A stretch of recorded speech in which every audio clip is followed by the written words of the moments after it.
ইফতারের পর একটু ভারী খাবার খাইতে ইচ্ছা করে অ্যান্ড দ্যাটস ওয়াই ইফতারের পর লামিন ইয়ামাল সোজা বেনিফিকা টিমটি খায় ফেলছে and that's how Barca played the football.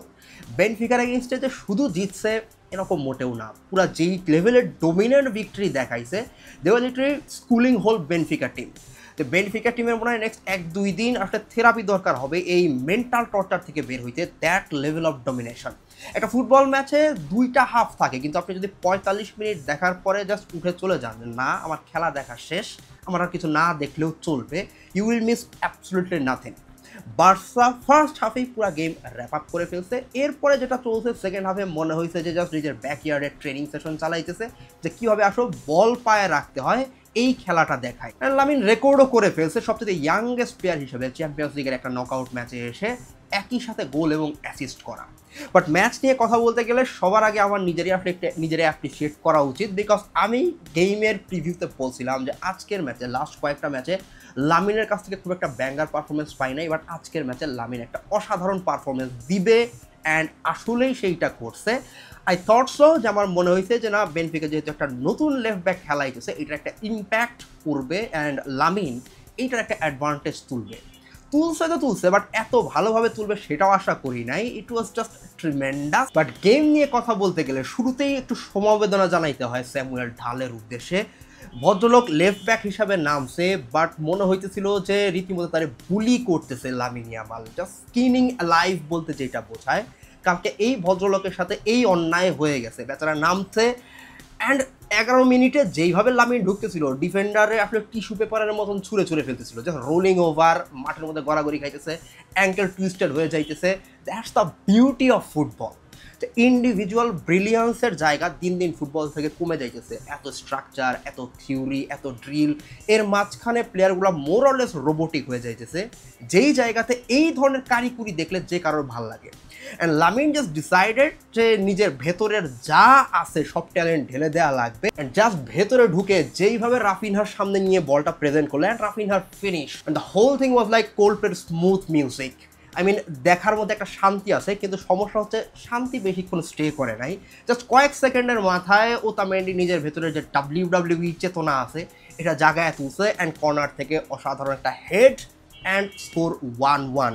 এই গোলের জায়গাতে আরাউহোকে খানিকটা হয়তো বা ব্লেম করা যায়, তার সার্ভিস আর একটু ভালো হইতে পারতো, বিকজ সে ওতামেন্ডিরে ছেড়ে রাখছে, প্রপারলি মার্ক করে নাই। বাট এনিওয়ে গোলটা দেখার পরে মনে হয় লামিন জিনিসটার পার্সোনালি নিয়ে নিছে, খুবই অফেন্ডেড হয়েছে, বিকজ এরপরে তার মনে হয়েছে যে well enough is enough. Second গোলে সে জাস্ট যা করছে পুরো জিনিসটা লুভর মিউজিয়ামে সাজায় রাখার মতন, ডান দিক থেকে কাটিং করছে এবং তার যে মার্কার ঢালরে দেখে মনে হইতেছে সে তার চশমা খুঁজে পাইতেছে না, লামিনটা দেখতেছে না, অ্যান্ড দেন যে কার্লটা করছে গোলকিপার টার্মিন জাস্ট তাকায় দেখতেছিল, জাস্ট অডিশন দেওয়ার মতন একটা জাম্প করা লাগে করছে, বাট প্রবাবলি গোলকিপার নিজেও জানতো যে there is absolutely no chance. The whole thing was absolute beauty. I mean যেটাকে বলা হয় যে frame it in the Louvre, এই টাইপের একটা গোল দিছে লামিন অ্যান্ড সে নিজেও বলছে যে probably this is the best goal in Barca shirt. And আমরা দর্শকরাও একমত যে লামিনকে আমরা অনেক ক্রিয়েট করতে দেখি, নিজে শট তুলনামূলক কম নেয়, গোলও ওই পরিমাণে অত বেশি না, but this goal that was just banger. And then there comes Raphinha. পোস্টে এক্সপেক্ট করছিলাম যে ইউসিএল পেক নাইট আর রাফিনহা এখানে হেডলাইন বানাবে না, এটা হইতেই পারে না, এই সিজন যাইতেছেই অন্য লেভেলের রাফিনহার জন্য। এবং অ্যাজ ইউজুয়াল 2টা গোল করে বসছে, ইয়ামালের অ্যাসিস্ট থেকে goal, but 3 number goal that was like pure Usain Bolt. যখনই ফাঁকা পাওয়া গেছে প্রথমেই প্রশংসা করা লাগে বালদের। I mean Balde what a player. Balde সম্ভবত বার্সার শার্টে this was the best game.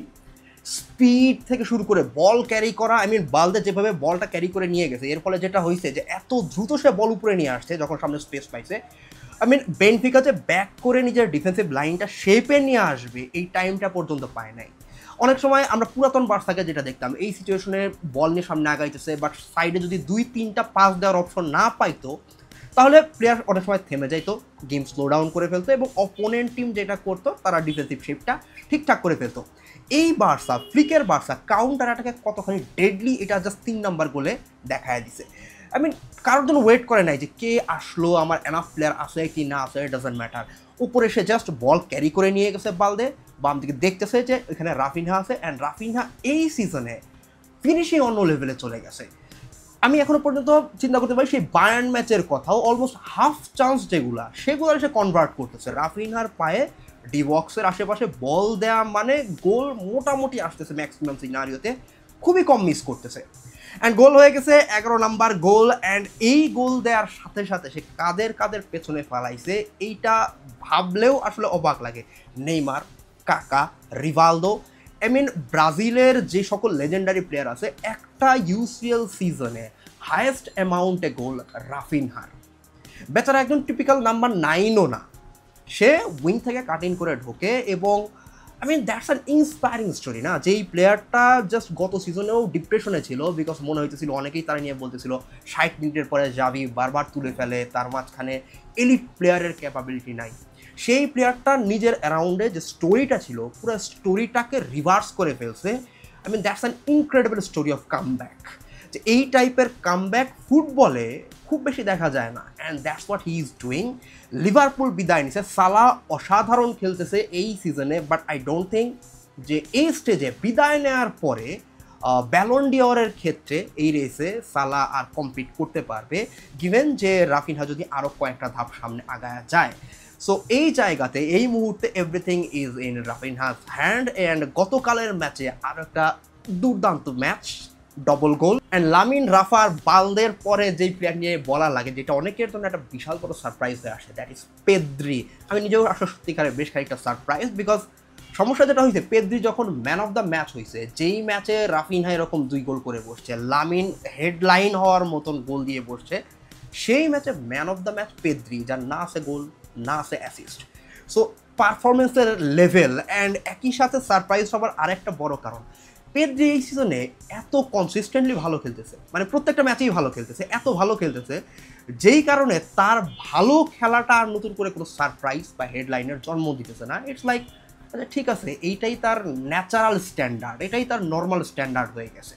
যে কারণে পেদ্রি ভালো খেললেও আর মানুষজন খুব একটা অবাক হয় না, যে যখন সে 4-5 জন মানুষের ভেতর থেকে, প্লেয়ারের মাঝখান থেকে বল বের করে নিয়ে আসে, যখন সে একটা অসাধারণ পাস দেয়, যেই জায়গাটাতে, যে স্পেসে 8-10টা প্লেয়ার খুঁজেই পাবে না, বুঝতেই পারবে না যে ওয়েল এই জায়গাতে পাস দেওয়া যায়, পসিবল, এই জায়গাতে হয়তোবা আমার একজন পটেনশিয়াল রানার যে উপস্থিত হবে, আমি পাস দেই।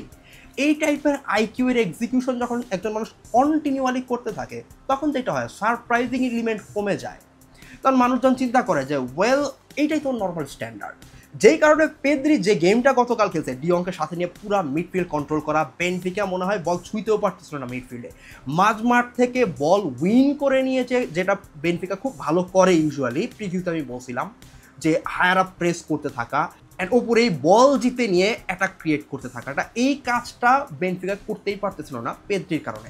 বল একদম আঠার মতন পায়ে লাগায় রাখে, এবং যে কোনো প্রেশার সিচুয়েশন থেকে বলটা কমফোর্টেবলি বের করে নিয়ে এসে একটা হেলদি জায়গাতে বল ডেলিভার করে। অ্যান্ড বেসিক্যালি ফার্স্ট হাফে গেম ওয়াজ ডান, এরপরে পুরো জিনিসটাই চলছে একটা ফর্মালিটি। সেকেন্ড হাফে যেটা বললাম, যে আসলে বল পায়ে রাখি, বল নিতে পারো কি না, সেই খেলাটা খেলি।